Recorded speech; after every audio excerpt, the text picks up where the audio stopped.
from the creators that ripped off Elf on a Shelf and brought you Christmas Star on a Cigar, brings you more holiday festive fun with the all-new Reindeer on a Beer.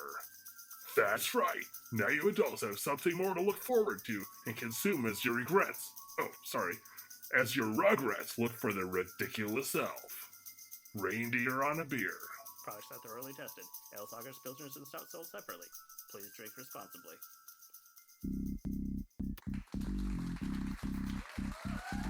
Ladies and gentlemen,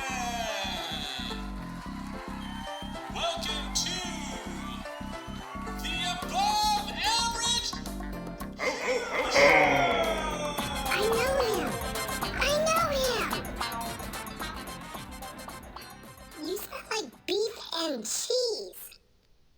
Hello, everybody, and welcome to a very special episode, the holiday episode of the Above Average Joe Show.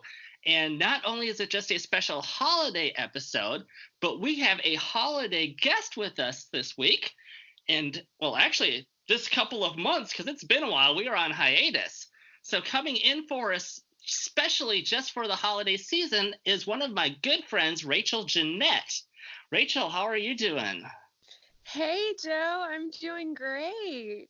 Awesome. And for people who may not know who you are, you have worked on a lot of projects. You've worked on Mockingjay and Goosebumps and Allegiant and 90 Minutes in Heaven, Billy Lynn's Long Halftime Walk, Nashville.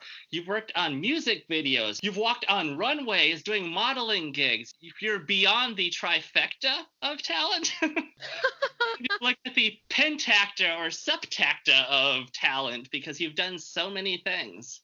Well, thank you so much for that, Joe. Yeah, I feel like I just continue to add more to what people say is impossible. And you are proving them all wrong because everything has been possible being proven by you. Well, thank you. I don't take no for an answer. And so we've worked together on a couple of projects. First one that I'd love to talk about would be Billy Lynn's Long Halftime Walk. I think, this is actually the project where we first met. Yes, I remember that. I remember the first time you came in because I was checking you in for your wardrobe for the cheerleader outfits. For those of you who don't know, she was a cheerleader in the movie, handpicked by Ang Lee himself. If you don't know who Ang Lee is, you should check him out on IMDb. He's done numerous projects, including The Incredible Hulk. He's worked on Brokeback Mountain. He's directed tons of different films that you've all heard of. Also, on top of that, when you came in, you brought your mom, which I thought was great. I did bring my mom, and that was so cool because, for some other films that I've done, the security on the set was so high that they wouldn't even let my mom get on the golf cart with me. And for this one, they were so welcoming, and casting really, really liked my mom too. So that was awesome. She's one of my best friends. So for her to get to experience those moments with me were really exciting. And in real life, to throw onto that long list of talents that you have, previously you were a cheerleader. How did that help you in getting into this role as a cheerleader for the film? So I cheered at my high school, Lighthouse Christian, when I was younger. And I was a flyer, which is really fun because they throw you as high as they can and you pray they catch you, which I only didn't get caught once. That only happened once, thank God. Did you have a mat under you at least, or did you fall on? I did not. I fell on concrete. Ooh. But I lived to tell the story. But it did help me. The dance experience actually helped me more. Cheerleading and dance is a different ball game, and having to try to be one of the best, I consider Texas to have the best cheerleaders in the world. To try to get to that level as just an actor and someone who dances for fun and who cheered in high school, it was really difficult, but I have to give a shout out to one of my best friends, Sydney Durso MacArthur, because she worked so hard with me, even personally, and just reminded me every day I could do it. And I remember when they were making cuts for the dancers, at the end of every day, I was like, I'm going to get cut. I'm going to get cut. They're going to cut me. I'm not going to make it. And just getting that final email from casting that Ang Lee had personally chosen me was one of the best moments of my life. I just remember screaming and jumping up and down for like 10 minutes. And my parents were so excited as well because they saw how hard I worked and how many months I had trained to get that role. And people may not realize it, but it's not just handpicking somebody that looks like a cheerleader for a role like this. You go through audition after audition after audition, and they're not easy auditions. It's not just, hey, show us a few kicks. You guys are doing like full routine workouts. Right. And I remember you being there, Joe, for the day that Ang had us on the field of the Georgia Dome, and told us to step forward and step back. And he made choices of who he wanted to keep based on some very, very small, intricate details.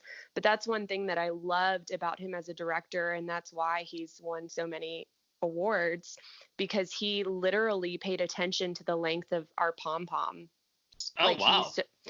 He handpicked the length of the streamers on our pom-poms, which to me is just, with a film with so much detail and so many major actors, to care about something that small just shows how incredible and dedicated he was to that project. And talking about the amazing actors, you got to meet Steve Martin, who was one of my comedy idols. I did. I love Steve. It was so funny working with him. He just kept telling me to put more clothes on because our outfits were really tiny and some of the sets were a little bit chilly because we did have to dance. So they were nice enough to crank the air low for us. But Steve was always like, put some clothes on, put some clothes on. That sounds like him. He's so great. He was really inspiring to work with, just seeing him my whole life and then getting to spend so many days working alongside him was really an honor. And then another actor that you got to work with, Hayden Christensen. Mm-hmm. Darth Vader. Young Darth Vader, yes. And you worked with him on 90 Minutes in Heaven. I did. I got the call. I don't even think it was 24 hours before we had to shoot that last minute they needed a redheaded angel for this scene. And it was hearing I got to work with Hayden was a dream come true because he was growing up my all-time celebrity crush. And he's the coolest guy. If any other actors are listening to this, or makeup artists, crew, whatever you do, if you ever get the chance to meet Hayden and talk to him, he is one of the most down-to-earth, kind people I've ever met. And I just grew up obsessed with him. I had posters of him on my wall, and getting to meet him in person, he's the only person I can say that I actually couldn't talk when I met him. Words wouldn't come out of my mouth. And a week prior to that, I had worked with Robert De Niro, and I held a conversation with him just fine. But then I meet Hayden, and I couldn't form words. And he was so kind, and he said, "Don't worry, it's okay." So I'm sure he's used to that happening. It's the mustache. The mustache threw you off. Right, the mustache. And I actually got to be on set when he shaved it because that was the day that we wrapped. So I got the picture of him looking like his character, and then I got the picture with him looking like Hayden. And then a couple months later, I got to see him again on the red carpet and at the premiere. And he was, again, just the nicest person. He remembered working with me, and he's great. And he's actually doing production and I think directing for his own movies now. Oh, wow. Congratulations to him. Kudos. Yeah, super talented across the board. And then speaking of another Hayden, you worked on the television show Nashville with it stars Hayden Panettiere. I don't know if you were actually in scenes with her or not. Oh, Nashville was so fun. It was really cool to get to play keys and sing. I got to play for Lennon's band, and she's exploded in music. I'm so happy for her. She's the sweetest girl. I got to play for her on the show, and there was a scene where she did a duet with Hayden, and I got to play keys and sing backup for that as well. And her character is Maddie Conrad, for anybody that's listening that watches the show that may not know the actor's or actress's name. So it was Maddie's band that you worked the keys for. Yes. And you also, more talents, you weren't just playing keyboard, you actually had to learn the songs and perform the songs. It wasn't just mimicking and miming everything. Correct. And it was a really quick turnaround. I just remember sitting at my grand piano and just trying to bang out the parts real quick, because as musicians know, sometimes you have keys that are easier and sometimes you don't. And sometimes I'm a cheater and I'll hit the transpose button on my keyboard if it's like an F sharp or C sharp minor or something like that. But they would do close-ups on my fingers. So I had to be playing the right chords, and I had to learn it completely without sheet music by the time that we were ready to shoot the scene. And when you have a couple hundred extras, which Nashville had almost every day, time is money, and your performance is dependent on how long those people are going to be there, on how much they're getting paid. Every moment matters. I remember practicing night and day for that, and when we got on set, they actually decided to even change the song further than how we had learned it, which is fine, but it was challenging, and every experience pushes me to be a better actor and a better musician. So I'm really thankful I got to work on it the time I did. And Nashville is about country singers and country musicians and artists and stuff like that, which you are now living the television show. Thank you. You have some singles out, some Christmas singles, which is why this is our holiday episode special, that are now available to listen to pretty much everywhere you go, just like Christmas music is. It's wild. I actually sat down with my producer, Steve Allen, and my manager, Matt Feltz, and Gateway Management, and we sat down and said, can we record this whole thing in 2 weeks? Which is recording, mastering, getting all the musicians in the studio, getting it done. And usually to produce a song of that level, it takes around 3 weeks just for one song. Yeah. And we wanted to do the whole thing in 2 weeks, which we did. A lot of us, I would say all of us, didn't sleep. I think in those whole 2 weeks, we took one day off where we just kind of chilled and spent time with people we love. But my producer got it done in record time. I know my guitar player, Nikki, worked really hard as well. I just heard about other musicians that had stayed up all night trying to cut bass parts for one of the songs. And it was just an honor to come alongside really some incredible musicians and my producer, Steve Allen, and work really hard to make something that we thought people would love. And it turned out great. Thank you. Well, releasing it, we didn't know how it would be received. So when we heard that it was being played in stores all over America and that it was already being synced on playlists across the US 2 days after we had released it, was really surreal. And the 3 songs that you recorded are? I did Tender Tennessee Christmas Song, which I actually did as a tribute to my grandmother. That was one of her favorite Christmas songs and always has been one of mine as well. And then the third one I did is a spin-off. It's a little bit different than the original Johnny Mathis, We Need a Little Christmas. And I like what you did with it. It sounds great. Thank you. My producer had been sitting on that idea for a while. And when he presented it to me, I was like, I'm not 100% sure. We were toying with a couple different songs for that third song. And then I heard his concept and I was like, man, I love this. And that's been one of people's favorites. And honestly, that's actually my second favorite on the album. Because Really? Tender Tennessee Christmas, that song, when Amy Grant put it out, has always been in like my top 10 Christmas song lists. Aww. I love and adore that song, and I have for like decades. So that's awesome. There's a special place for that song in my heart. Now there's like an extra special place in it for my heart. Thank you. Well, doing that so differently than the original was a challenge, but what's cool was that was one of the first songs I ever sung at my vocal recitals when I was like 4 and 5 years old. Aww. So it's kind of, for me now being 27, it just makes everything come full circle. That's beautiful. Thank you. And where can people find these if they want to download or listen to them on the internet? So they should be on every streaming site, every site that you can purchase music. I know we're also working on getting my website relaunched, and that's racheljeanette.com. Super easy, just my name. And you'll be able to buy the songs on there. But I would recommend iTunes. It's on Apple Play, Spotify, YouTube Music, and then you can purchase it on Amazon as well if you don't have Amazon Music. And it's on a couple different websites too, but pretty much anywhere you can buy music, you should be able to get those digital copies. And for anybody that's also interested to see you in commercials, to see you on videos, you can check out racheljeanette.com. And the videos are all there on one of the pages to where you can just scroll through each one, work your way down, and get all the Rachel Jeanette that you want. Well, not that you want, but it keeps you hungry for more. I hope so. We've got some really exciting dates and opportunities coming up this year that I'm not allowed to mention yet, but I'm so is that very a hint excited. At a possible tour coming up?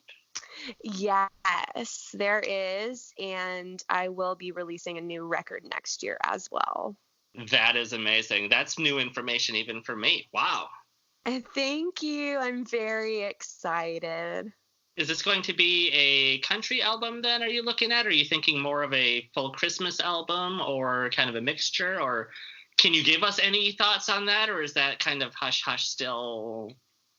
Yeah, so it'll be, my sound is kind of pop country jazz. And so it'll be along those lines. One thing that's important to me as an artist is, and I studied commercial voice at my major at Trevecca Nazarene University, which is just a range of genres.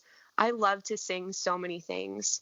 So as an artist, even though it's not necessarily the normal route to go and just do different things, I don't want to be locked into one genre. I want to explore that countryside of me, and I want to explore the pop side of me, and I want to explore the jazz side of me, which I tried to lean into on this Christmas album just a bit, even on those 3 songs, just to give listeners an idea of what they'll be hearing on my normal, on my debut, on the normal record that we do that's not holiday. Awesome. So we have something to look forward to. This is so exciting. Yes, I'm very excited. And we already have Christmas dates lined up for next year even. So I'm very excited about 2020. And then on top of your website, racheljeanette.com, what other social medias can people check out to find you and maybe follow you or like you or show you some love? Instagram is the best way to communicate with me, I feel.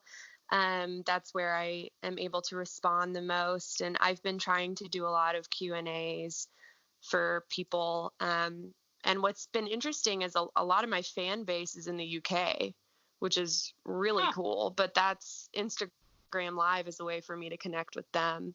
So I've been enjoying doing Instagram, and I'm on Facebook as well. I have a music page and a normal page. You're welcome to follow me on either. I try to get back to people as much as I possibly can, and just love hearing the fan interactions and the friend interactions. I don't really even consider people fans. I just consider them people I don't know that well. They're friends in the making. Yes, friends in the making, because I meet people even at Target now. Someone came up to me and they're like, "Oh my gosh, I love your new album," and I had never met them, and I was like, "Do you want to hang out? Like, do you want to be friends?" So I'm really loving getting the opportunity to meet more people that just appreciate the music I've done. Well, thank you, Rachel, for hanging out today. This has been wonderful, as always. Joe, thank you so much for having me. I'm just so thankful for your support and friendship over these past few years, and really looking back, I'm very, very thankful for you. Oh, you're welcome. But thank you all for joining us, and we will see you probably in a few months with some brand new episodes of the Above Average Joe Show.